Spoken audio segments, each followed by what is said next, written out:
All right, classic probability, couple of cubes, 1 through 6, you roll them. What's the probability that two numbers, the sum will be greater than 9? So, greater than 9, so it could be a sum of 10, or a sum of 11, or a sum of 12. Can't be any higher than that, of course, because 6, there's only 1 through 6.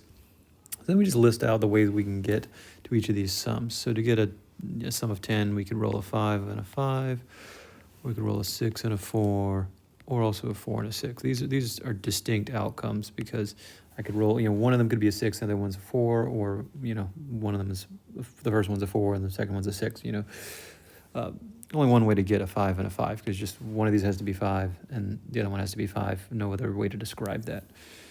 How do we get a sum of 11? We get a 6 and a 5, or a 5 and a 6. That's it. And how do we get a sum of 12? That's a 6 and a 6. Okay, so there are 1, 2, 3, 4, 5, 6 outcomes that get us to a sum greater than 9 over how many possible outcomes? Well, 6 possibilities on the first roll and 6 on the second. You multiply how many options you have always. When they're combining for one complete outcome, that gives us 36 total possible outcomes, or 36 possible sums. So 6 outcomes that get us to a sum greater than 9 over 36 total outcomes is 1/6.